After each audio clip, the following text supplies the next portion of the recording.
Muy bien, buenas tardes. Me da gusto estar con ustedes en el día de hoy, en ausencia de Marco. Como dijo Víctor, él ya estará de vuelta la semana que viene, con Dios mediante. Aquellos que son miembros o visitantes asiduos de Comunidad de Fe saben que nosotros estamos aquí para predicar la verdad de Dios revelada en la Biblia. De hecho, hace tan solo un par de semanas acabamos de estudiar en conjunto una serie sobre el libro del profeta Habacuc, que nos ha enseñado acerca del poder soberano de Dios. Sin embargo, hay ocasiones en las que hacemos como un pequeño aparte para tratar acerca de situaciones que nos afectan como nación, como sociedad o como individuos. Y todo esto, por supuesto, a la luz de la palabra de Dios. Y eso es lo que espero hacer aquí con ustedes en la tarde del día de hoy. Y lo voy a hacer en el contexto de ciertas corrientes sociales que han ido germinando dentro de nuestra sociedad occidental, muchas de las cuales inclusive ya han establecido fuertes cimientos en nuestro país. Pero antes que nada vamos a ponernos en manos del Señor, así que por favor acompáñenme en oración. Padre bueno, Señor, antes que nada te damos las gracias por el privilegio y la bendición de estar aquí, Señor, como pueblos reunidos en tu nombre. Queremos, Padre, recordar por aquellos hermanos en Cristo que están en distintas partes del mundo, Señor, donde sufren de persecución y de acosamiento. Queremos recordar concretamente, Señor, ahora las víctimas del atentado, Señor, que hubo ayer contra un autobús lleno de cristianos coptos en Egipto, Señor, donde murieron aproximadamente 30 personas. Te pedimos, Padre bendito, que tú estés con los familiares y con los parientes de todas las víctimas, que tú los reconfortes, Señor, que tú derrames tu gracia y tu amor abundante sobre ellos. Y eso, Padre bendito, que nos haga a nosotros reflexionar de la misericordia y de la gracia que recibimos de ti cuando podemos libremente reunirnos, Señor, aquí sin miedo, sin temor, para escuchar tu palabra, para adorarte y para alabarte. Queremos poder, Señor, la exposición de tu palabra en tus manos, que tú tomes todo pensamiento cautivo, Padre, que tú abras nuestra mente, que tú aquietes nuestro corazón para que escuchemos, Señor, el mensaje que tienes preparado para nosotros. Te pedimos que tú dirijas el resto del servicio, Señor, como has hecho con la alabanza, y lo ponemos todo en tus manos y te lo rogamos en el nombre de Jesús. Amén. Bien, pues para ver este tema que les hablaba hace un momentito de estas cuestiones sociales, lo que quiero pedirles es que vayan primero conmigo al libro del profeta Isaías, al capítulo 5, que es donde vamos a acampar. Para ponerlos un poco en contexto, este capítulo inicia con una parábola que compara al pueblo de Israel con una viña plantada. Una viña que fue plantada con vides escogidas, con las mejores vides que habían, y fue además plantada en una ladera fértil para que pudiese dar mucho fruto. Pero a pesar de todos los cuidados del dueño, eso no fue lo que sucedió con la viña, no dio el fruto que se esperaba de ella. Y es en este contexto en que el profeta enumera una serie de pecados específicos que revelan la condición deplorable en que se encontraba la nación de Israel en esos días. Y cada uno de estos pecados que están enumerados en esta lista del capítulo 5 son introducidos con una expresión de juicio y calamidad, una expresión que es ay. Así que sin más preámbulo vamos a leer algunos de estos versículos. Vamos a leer Isaías 5:8. Dice: ay de aquellos que acaparan casa tras casa y se apropian de campo tras campo hasta que no dejan lugar para nadie más, y terminan viviendo solos en el país. Versículo 11. Ay de los que madrugan para ir tras bebidas embriagantes, que quedan hasta muy tarde embriagándose con vino. Versículo 18. Ay de los que arrastran iniquidad con cuerdas de mentira y el pecado con sogas de carreta. Versículos 20 al 23. Ay de los que llaman a lo malo bueno y a lo bueno malo, que tienen las tinieblas por luz y la luz por tinieblas, que tienen lo amargo por dulce y lo dulce por amargo. Ay de los que se consideran sabios, de los que se creen inteligentes.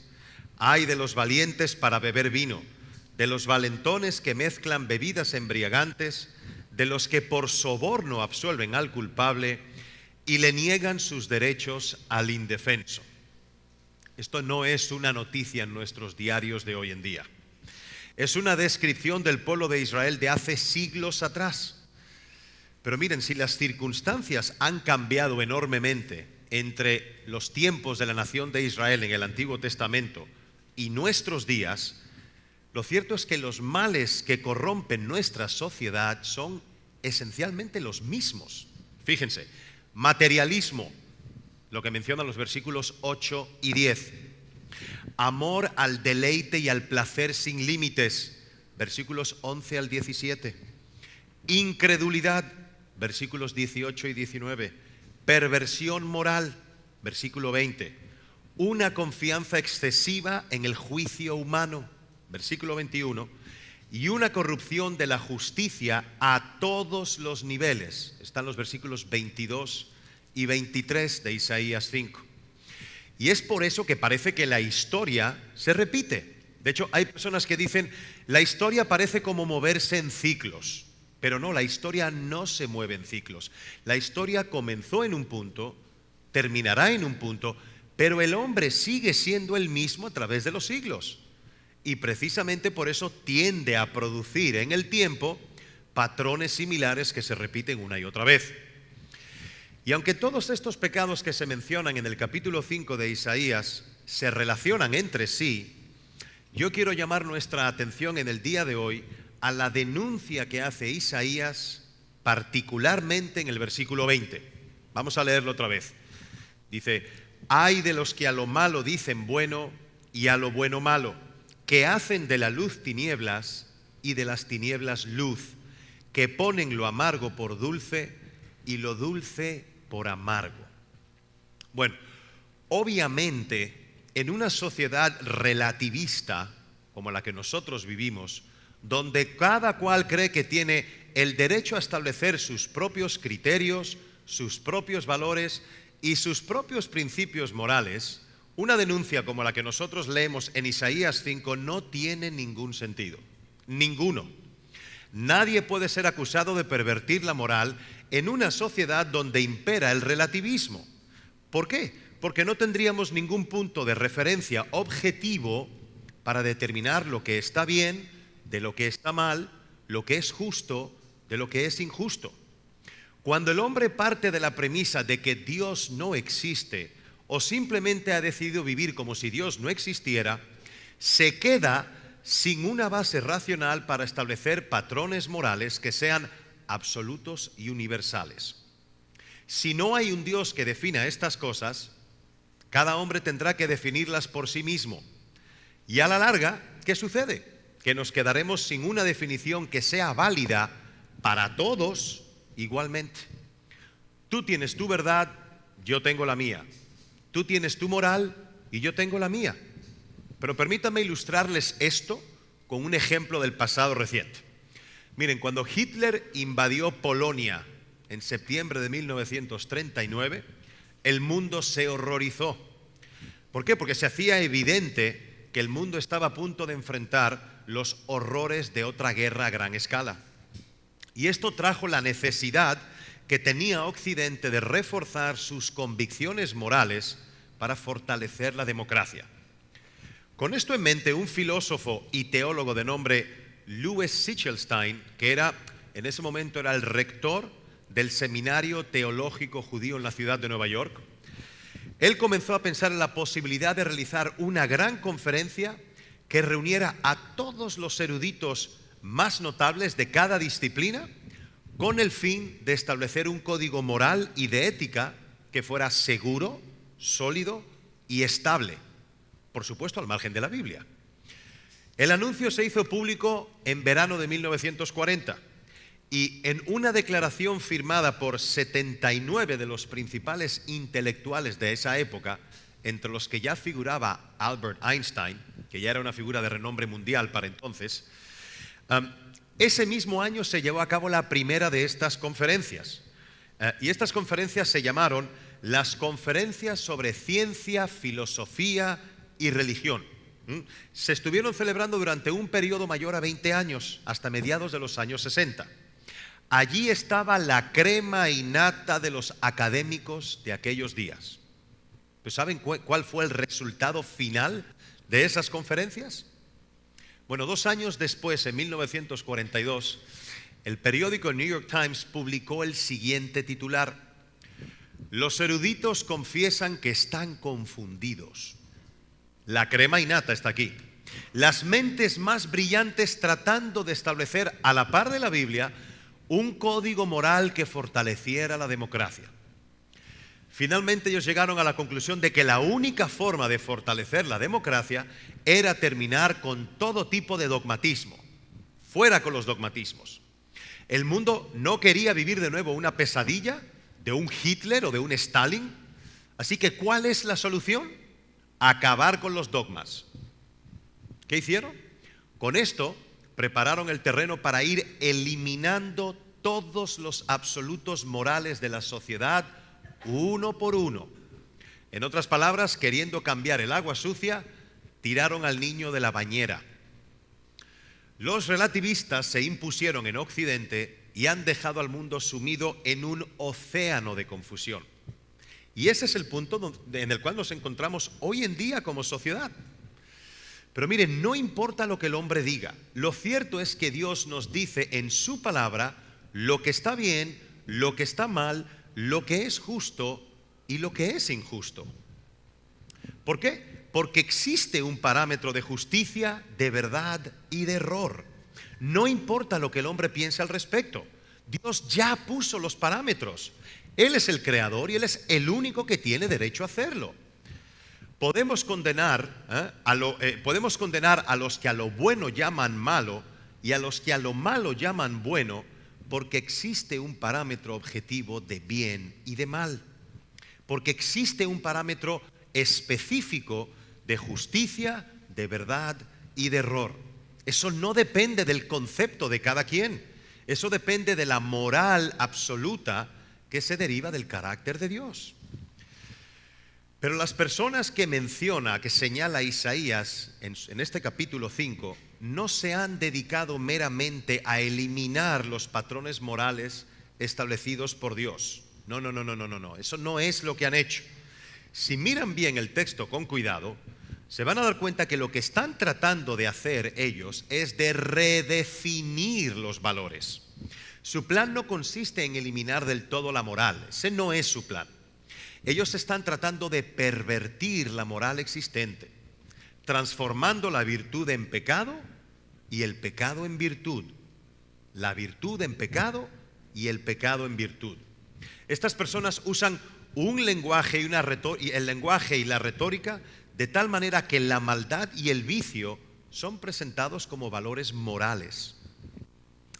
Hace unos años atrás, cuando la Suprema Corte de Justicia del estado de Massachusetts, en Estados Unidos, aprobó el matrimonio civil entre parejas homosexuales, la presidenta de la Suprema Corte, Margaret Marshall, declaró que es anticonstitucional privar a un individuo de la protección, beneficios y obligaciones del matrimonio simplemente porque está casado con una persona de su mismo sexo. De manera tal que defender el matrimonio homosexual ahora resulta que es defender la Constitución y los derechos humanos. ¿Ven la retórica? Y lo mismo ocurre con otro tema similar, que es la defensa del aborto. Las personas que defienden el aborto no dicen estar de acuerdo con el infanticidio. Jamás en la vida van a escuchar a alguien decir eso. Ellos no dicen, estamos de acuerdo con matar bebés. No. Ellos dicen, nosotros estamos a favor del derecho a escoger. Nosotros no somos pro muerte, somos pro choice o pro elección. Eso suena muy distinto. Así que ellos son los que defienden la libertad, los derechos y la Constitución. Por lo tanto, si tú o yo nos oponemos al aborto o al matrimonio homosexual, de inmediato somos colocados en la misma plataforma de los dictadores más totalitarios y más recalcitrantes, de los que no aceptan ni toleran ninguna opinión excepto la de ellos mismos. ¿Y qué puede ser peor que esto? Hay de los que a lo malo llaman bueno y a lo bueno malo. Se trata de una agenda muy bien planeada y muy astuta, diseñada para confundir a los más ingenuos.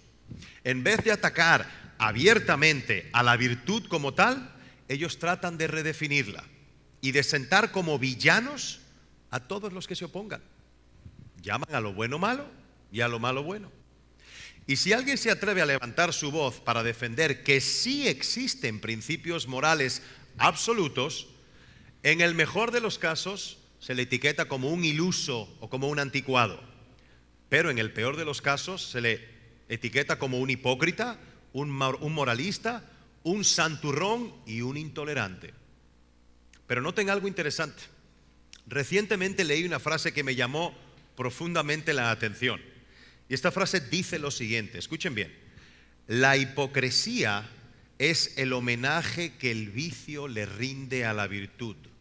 ¿Escucharon? La hipocresía es el homenaje que el vicio le rinde a la virtud. ¿Por qué el hipócrita quiere aparentar que es un virtuoso? ¿Por qué? Porque en el fondo él reconoce que la virtud es un valor. El hipócrita practica sus vicios en secreto, pero en público él quiere aparentar lo contrario, porque sabe que hay algo bueno en ser una persona virtuosa. Pero mis amigos, el pervertido del que está hablando Isaías en el capítulo 5 es peor que el hipócrita, 1000 veces peor, porque es alguien que pretende convertir el vicio en virtud y la virtud en vicio.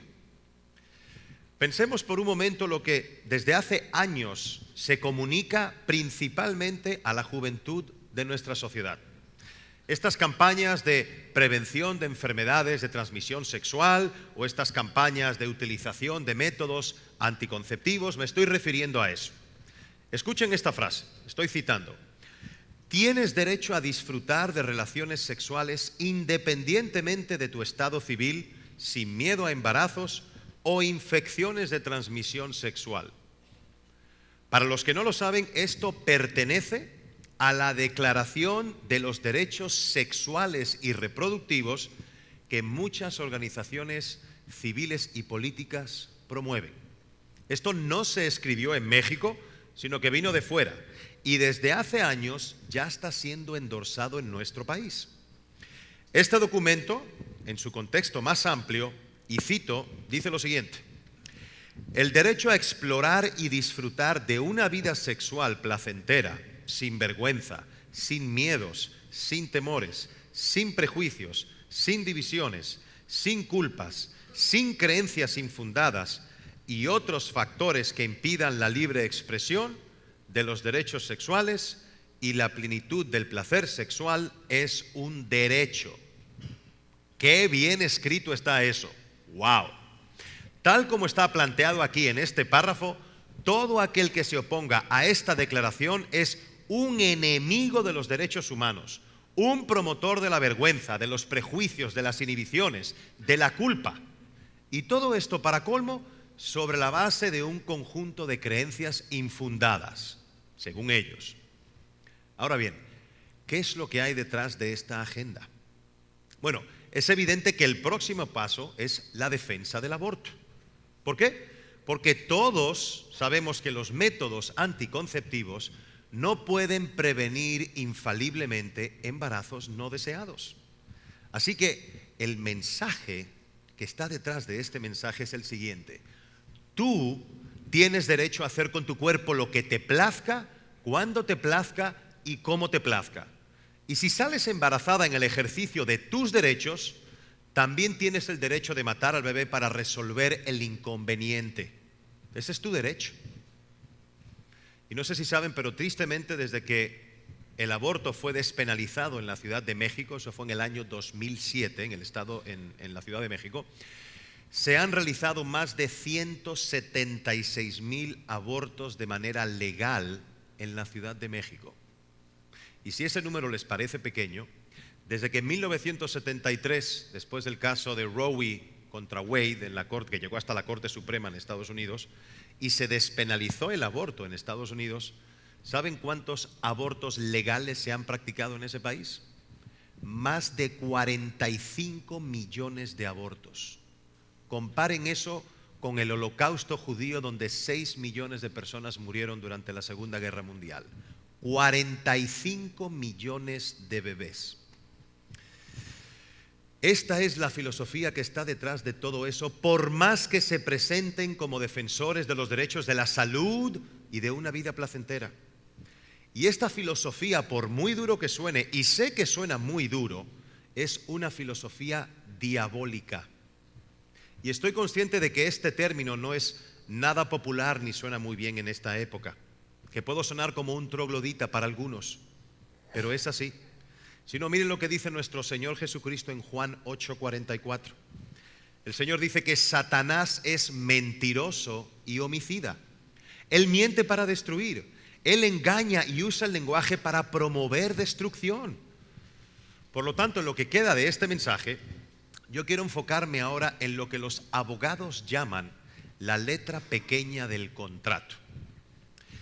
Hay personas que cuando vamos a hacer alguna transacción legal y nos pasan el documento para firmar el contrato y lo encontramos demasiado largo, porque suelen ser muy largos, lo leemos así rápido por encima y firmamos a veces sin darnos ni siquiera cuenta de qué es todo lo que estamos firmando. Y cuando viene un problema después, nuestro abogado nos dice: pero tú no viste que esa cláusula estaba aquí. Ups, no me di cuenta. Entonces, lo que quiero hacer es llamar tu atención a esa letra pequeña del contrato que muchas veces firmamos sin pensar. Miren, cada uno de los pecados que están enumerados en el capítulo 5 de Isaías, que acabamos de leer, todos son introducidos a través de una palabra de juicio y de condenación. ¡Ay! Ay de los que a lo malo llaman bueno y a lo bueno malo. Dios está expresando aquí su desagrado contra esta clase de perversión y al mismo tiempo está avisando que este pecado tendrá consecuencias. El creador del universo no solo ha establecido desde el principio cuáles son las reglas del juego, sino que también ha anunciado claramente que todos los transgresores serán juzgados y castigados en su debido momento. Los abogados que están en este salón saben muy bien que las leyes sin sanciones son palabras al viento. De nada sirve legislar si los transgresores de esas legislaciones no serán castigados. Pero Dios no habla por hablar, y Dios ha establecido su patrón. El hecho de que Él no castigue inmediatamente el pecado no quiere decir que Él nunca lo hará. Dios se toma su tiempo. Dice la Biblia en numerosos pasajes del Antiguo, del Nuevo Testamento, que el Señor es tardo para la ira, que Él es grande en misericordia. Pero también nos advierte que Él no tendrá por inocente al culpable. Y lo que Isaías nos dice es que todos los que pervierten la voluntad de Dios, convirtiendo el vicio en virtud y la virtud en vicio, serán juzgados un día.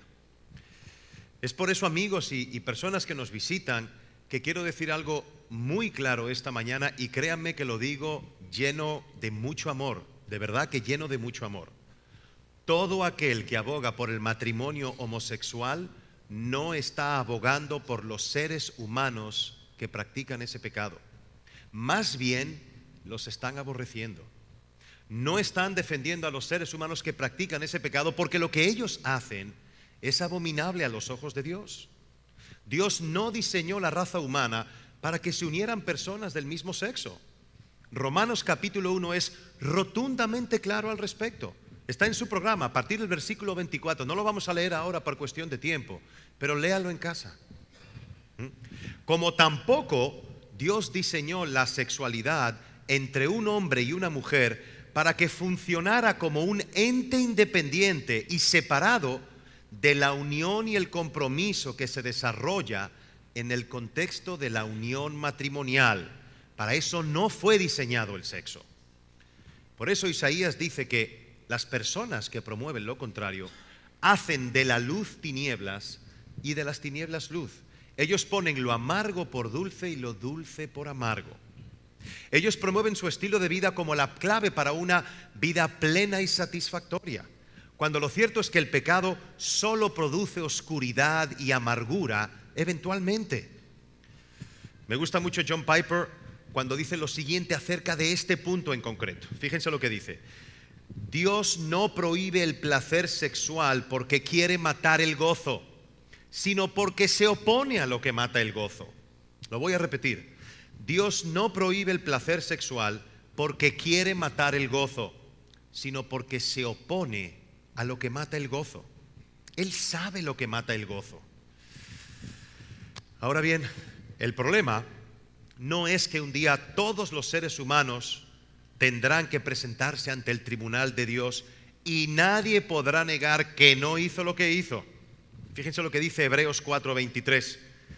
Todas las cosas están desnudas y abiertas a los ojos de aquel a quien tenemos que dar cuentas. Ese es el gran problema y el aspecto más terrible del pecado. Pero no es el único aspecto. Nosotros no podemos perder de vista las consecuencias que el pecado acarrea aquí y ahora, en medio de nosotros aquí y ahora. Pensemos una vez más en las indicaciones de la Declaración de los Derechos Sexuales que les leí hace un momento. La voy a volver a repetir. Dice: tienes derecho a disfrutar de relaciones sexuales independientemente de tu estado civil, sin miedo a embarazos o infecciones de transmisión sexual. Ustedes saben que este mensaje va principalmente dirigido a los más jóvenes en nuestra sociedad. Hay organizaciones civiles y políticas que quieren promover que jovencitos y jovencitas inmaduros manejen libremente su sexualidad sin tomar en cuenta las consecuencias físicas y emocionales que eso conlleva. Por supuesto, cuando una de estas jovencitas sale embarazada, tiene dos opciones. O decide matar a la criatura o decide seguir adelante con el embarazo. ¿Y saben quiénes son los que mayormente salen afectados cuando una jovencita de 15 o 16 años decide seguir adelante con su embarazo? ¿Quién? Los padres, que estas organizaciones están pasando por alto. Y miren, no importa cuántas veces defiendan el aborto argumentando que la mujer tiene derecho sobre su propio cuerpo, por más que se pongan a levantar esa bandera, nunca podrán cambiar la realidad de que el cuerpo del bebé que se está gestando en el vientre de esa madre es un ser humano distinto a ella, con su propia alma, su propio ADN y sus propios derechos. No es su cuerpo. Ella no se está sacando un riñón. Ella está matando a un ser humano. Eso es el aborto. Pero el aborto no es nuestro tema de hoy. Lo estoy usando simplemente como una ilustración del punto que quiero hacer. Amigos, cuando estas organizaciones dicen que nuestros jóvenes tienen derecho a disfrutar de su sexualidad, independientemente de su estado civil y sin miedo a embarazos, obviamente están pasando por encima la autoridad de Dios. Obviamente.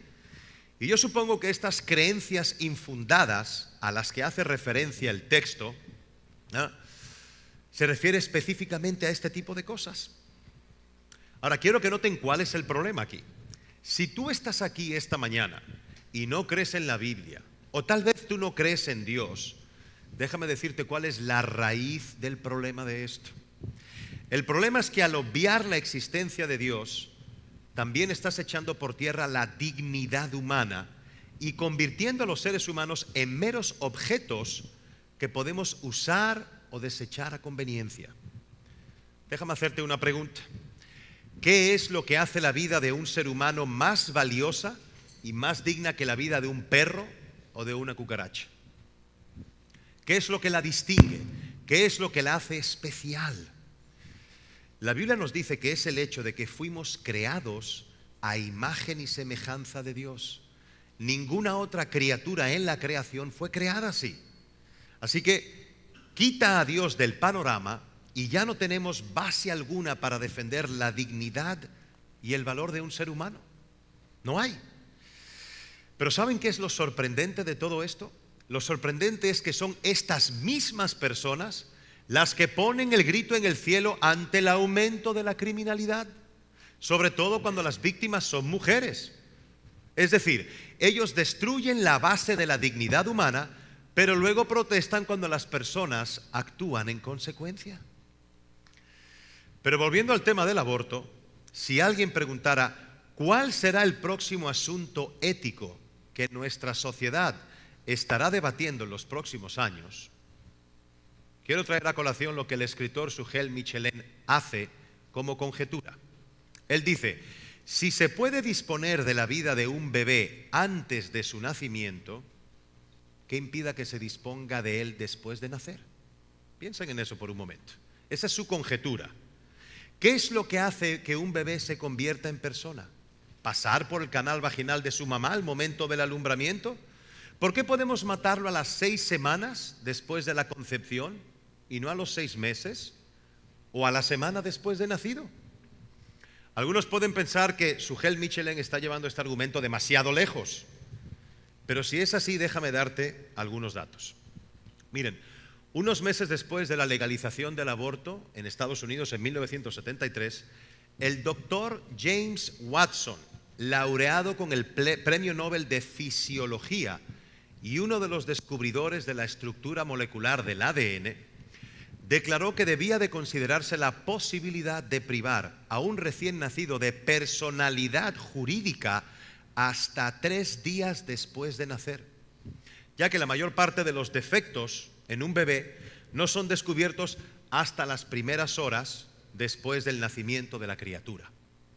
De esta manera, los padres pueden decidir si el bebé ha de vivir o morir.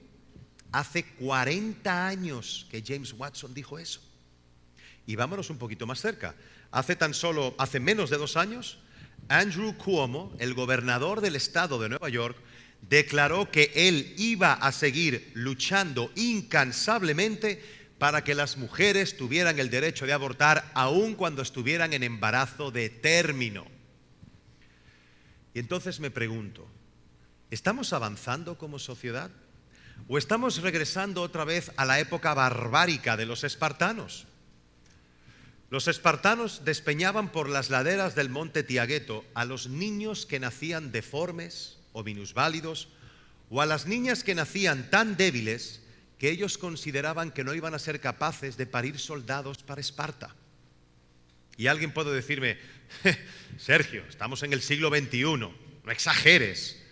Y yo digo exactamente lo mismo. Estamos en el siglo XXI. ¿Será que volveremos a la época de los romanos, donde los padres tenían lo que se conoce como patria potestad, donde el niño y la niña recién nacidos eran colocados a los pies del padre, y si éste no recogía a ese niño o esa niña, no eran considerados personas? ¿Saben qué hacían después?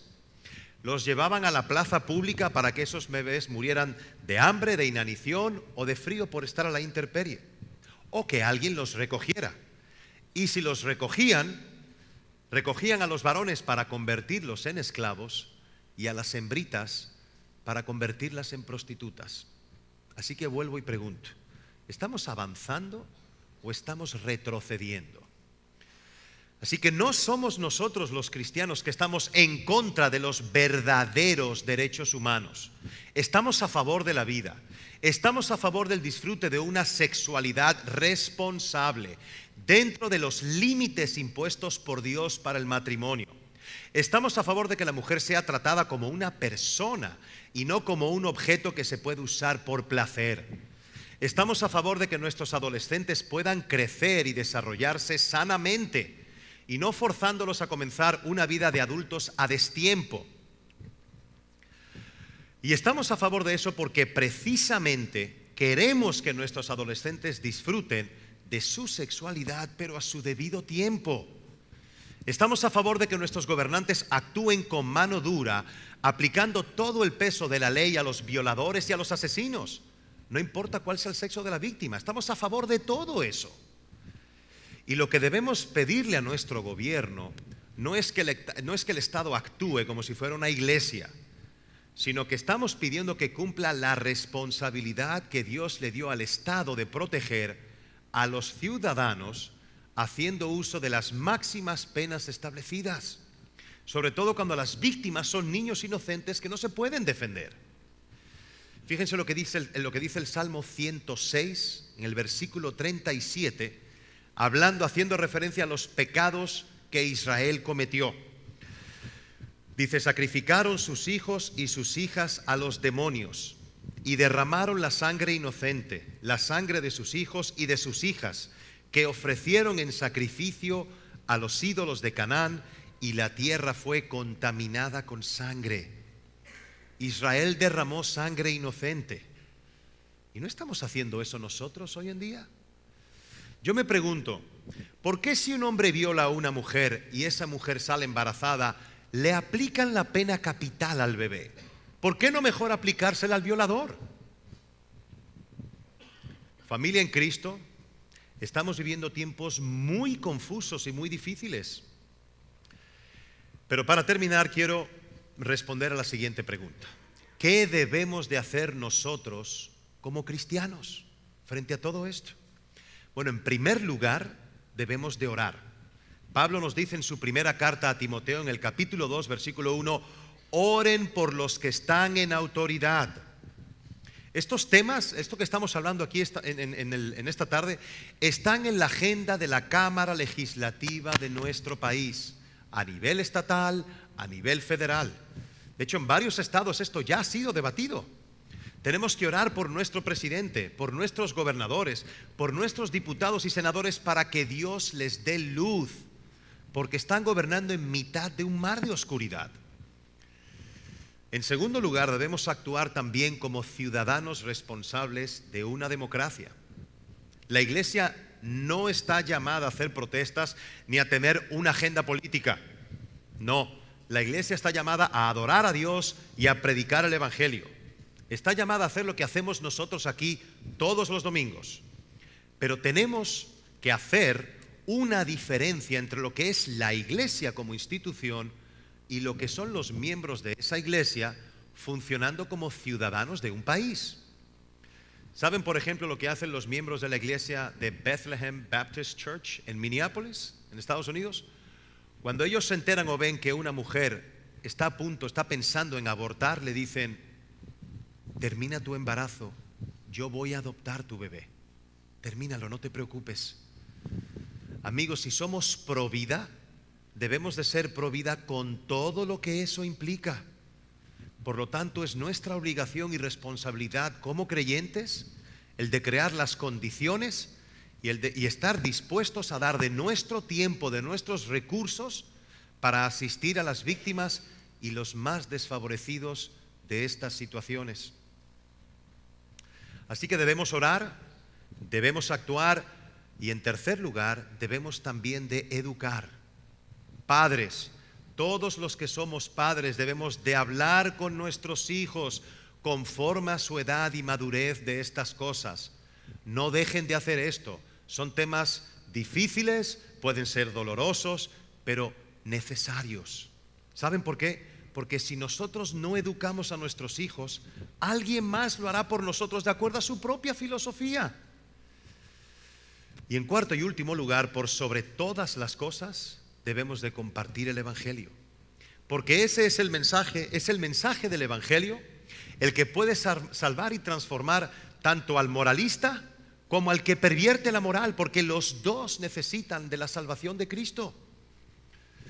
Y amigo que nos visitas, yo desconozco cuál es tu posición con respecto a los temas que hemos tratado en el día de hoy. Pero déjame decirte que el gran problema del hombre no se define de acuerdo a su posición con respecto a estos temas. El gran problema del hombre es que quiere colocarse a sí mismo en el lugar de plena autoridad que solo le corresponde a Dios. Ese es el gran problema de la raza humana. Queremos vivir para nuestra gloria, haciendo nuestra propia voluntad, y Dios no puede quedarse de brazos cruzados mientras es testigo de este intento de golpe de Estado. ¿Por qué? Porque si Dios hace eso, Dios dejaría de ser justo. Y si Dios deja de ser justo, dejaría de ser Dios. Mi amigo, Dios no es indiferente. El día llegará cuando todas las cosas que ahora están al revés se pondrán al derecho. Cuando el pecado será juzgado como pecado, y a partir de ese momento nunca más el vicio será presentado como virtud y la virtud será catalogada por vicio. Amigo, Dios ha provisto de su Hijo Jesucristo para que por medio del arrepentimiento de tus pecados y su sacrificio en la cruz, sin pasar por alto su justicia, tus pecados sean perdonados y pases a ser adoptado en el seno de la familia de Dios, heredando además la vida eterna. Así que hay esperanza para ti. Arrepiéntete hoy y cree de corazón. Mi deseo y oración es que todos los que estemos aquí aprendamos a llamar a lo bueno bueno y a lo malo malo, para que huyamos de lo que debemos de huir y abracemos de todo corazón lo que debemos de abrazar. Así que Dios en su bondad abra el entendimiento de todos nosotros y transforme nuestros corazones para que vivamos en santidad para su gloria. Vamos a orar. Padre, queremos darte las gracias, Señor, por la claridad de tu palabra. Queremos darte las gracias, Señor, porque no nos dejaste huérfanos a depender de nuestros propios juicios y nuestros propios pensamientos, Señor. Tú nos dejaste tu palabra que está repleta de vida. Tu palabra, Señor, es vida para nosotros porque nos dice cómo debemos de vivir la vida, Señor. Tu palabra nos muestra lo bueno de lo malo, la virtud de la injusticia, el pecado.